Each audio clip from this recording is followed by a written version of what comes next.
Thursday, April 9th. Every day is so interesting because it is slightly different than the day before. And yesterday, I was on top of the world. I was electrified. I was so in focus. I was so in alignment. And I was so charged up. And when I left the video last night, I said to you, I actually have probably an hour left of work to do on tasks that I needed to get done by midnight. And it was about, 10:30, 11 o'clock. So time was ticking. And the truth was, if I didn't get it done, nothing would have happened. However, I was holding myself to a higher regard, to a higher standard than I normally do. And I don't know if that's showing up for you at all these days. My normal way of doing things would be to come out of the gate full force, collect all the things that I want to do and almost hoard them, and then pile myself too full to the degree where I then become overwhelmed and then just give up. And yesterday was one of those days where I was like feeling a little bit like, oh my gosh, I took on a lot today because I took on another piece and tried to sort of fit it in amongst a lot of other stuff, a lot of other content. However, I also was really clear that I sat with it for a long time. I didn't knee-jerk reaction. I didn't grab it because I felt I needed to. I grabbed it because over the course of the day, it kept resonating with me and it pulled me in because it was about vision work. So the truth is, if I don't know where I'm going, then how do I know if I get somewhere? And that's been, pretty much my whole life, wandering around. And that's not completely true, but there were moments in time when all I could do was, lift my head off a pillow and cook a meal and make sure that my kids were okay. And then all of a sudden 15 years went by. And just by, sort of doing that day-to-day stuff, all of a sudden I found myself fast forwarded into this place in time where I negated some really important things. And all because I was in a rush to get where I'm not sure. So now that I'm in this situation where I'm finding myself, in that sort of intensity from time to time, like feeling like I'm rushing somewhere, I continually have the opportunity to remind myself to breathe into the space and time and understand that now is the only time that I actually have. And what a gift that is, because the intensity of that is really disheartening. It sends, and it's not just the feeling that's inside my body, it's actually a chemical scientific thing that's happening. So it's not just something that I'm making up, it's not something that I'm being delusional about. It's something that I'm experiencing not only in the tightness in that situation, but with all the neurons and the chemical release inside the body that happens that can affect my health negatively. And yesterday I felt the opposite of that. I felt this adrenaline rush and this rush of excitement and everything else. And when I finally fell into bed at about 12:30 last night, one of my commitments with my small accountability group is to put cream on my feet because my feet are very dry. I wear sandals all the time. It's something that I've wanted to take care of for a long time, been meaning to do for several years now, maybe 20, and have just never put it as any kind of level of importance. It's like when I earn enough, when I'm good enough, when I lose enough weight, when I sort of earn the worthiness around that, then I can treat myself well. How many of you do that? And the truth is, right here, right now, I'm given the opportunity. So at 12:30 last night, when I'm exhausted, I'm heightened, I'm excited, but I'm exhausted. I've done about 17 hours of writing and task work and watching and learning and integrating, and I'm feeling a bit inundated and overwhelmed at this point in time. And I climb into bed, and I'm just lying there for a minute, and I go, I forgot to put cream on my feet. And then I spend the next 3 minutes convincing myself that it'll be fine. I'll just wait till tomorrow. Nobody will know. And the truth is, I know. So it's not necessarily about who I'm being accountable to. The truth is, I made a commitment, not only to my accountability partners, but to myself. And how many times do we negate treating ourselves with the same level of respect that we would someone else. If I made an agreement to someone else, would I hold true to that agreement? More times than not, yes. More times than not, I would, do everything and anything to make sure that I followed through with that agreement. Similarly to how I was feeling when I was just lying in bed, because today, because of the emotional overload and some of the breakthroughs I had yesterday and the energetic intensity of yesterday, I found myself lying in bed going, oh, I have to do a video.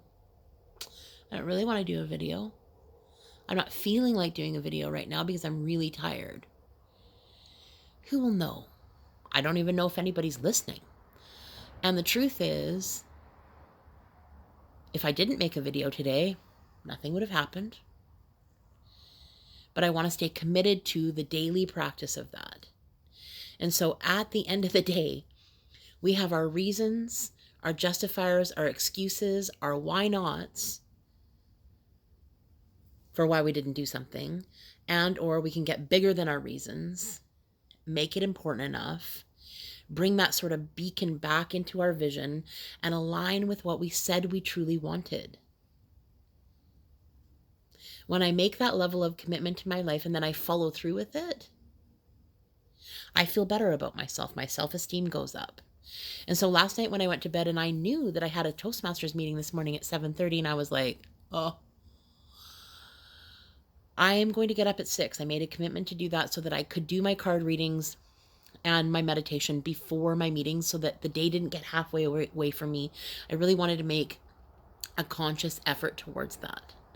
And at 6 o'clock this morning when my alarm went off, I'd been lying there since 4:30, went to bed at 12:30.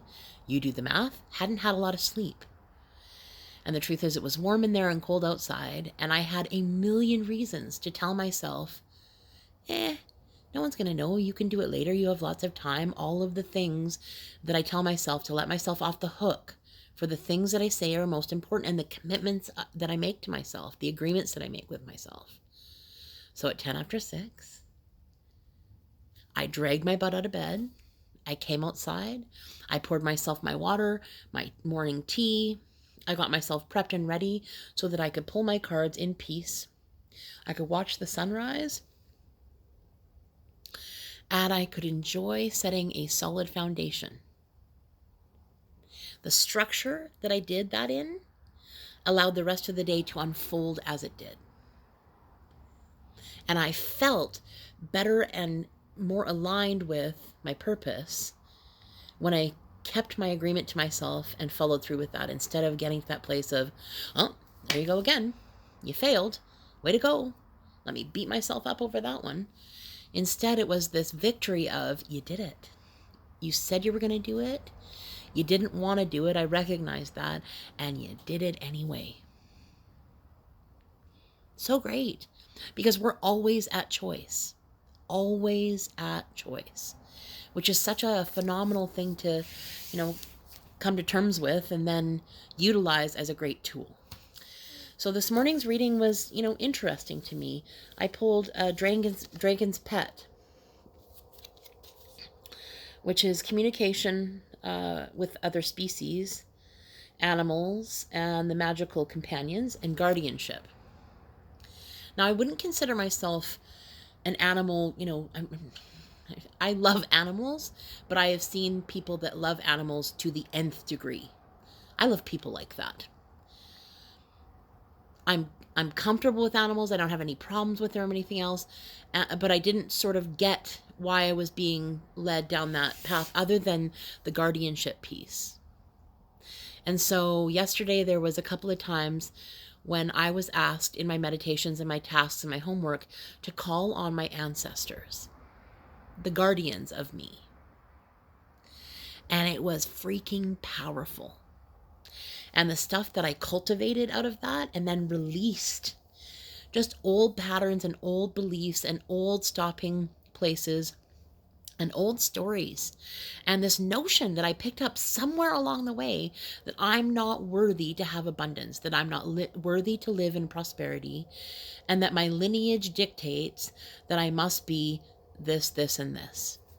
And the truth is, yesterday, by staying committed, after I did this video with you last night, by staying committed to my writing and then reading it aloud and giving it my energy and focus, I can feel the difference. I feel like I processed something, that it burbled up, and when I get it out, it's no longer in me.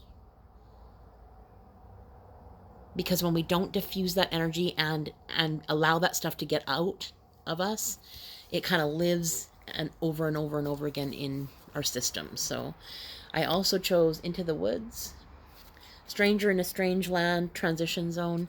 That's evident that I'm going through transition, that we all are, really, the whole globe, and everyone on it to some degree is being affected in some way in this new transition of what's the new normal. What are we going to do now? How's the economy going to bounce back? What are we going to do on a global scale? How are people going to be okay from this? Worrying about mental health and people's, loneliness. And all I know is that I have power and control over myself. So I choose to connect with people every day so that I can elevate myself and help elevate someone else. And my intention is just to share love with my loved ones. And it's great to connect. Even though we can't touch each other, it's still really great to reach out and ask for what we want in connection and have someone in front of us and have that experience of connection. And again, my third card was Fairy Lovers. And the more and more that I experience this new depth of understanding to myself, of myself, the new desire. So I have this intense desire within me to understand that I have been looking for someone outside of myself to be my hero, to be my mentor, to be my, my knight in shining armor, whatever you want to call it. Like somebody's going to rescue me from this mundaneness that I've been living beneath my purpose or not rising to it. And the truth is, I have power and control over that, only me. And the answers are within. So every time that I continually dial myself into doing the work internally, searching for my answers within, allowing the answers to burble up, allowing my feelings to burble up, taking a look at them with love and grace, and honoring whatever it is that I'm feeling in that moment. Whether it's happy, sad, glad, whatever shows up. So I'm going to listen to my body now, and I'm going to go and have some rest. And tomorrow morning, I'm going to rest in a little bit before my first meeting and make sure that I listen to that small, still voice of what I need now, and what I need now, and what I need now. Just by checking in. I hope that you've taken some time today to do some deep breathing, enjoy the sunshine, smell a flower, bring yourself some level of joy. I'm sending so much joy, love, abundance out there to the universe, and I'm so grateful to have committed to this and to have followed through, even when I didn't feel like I wanted to. So much love.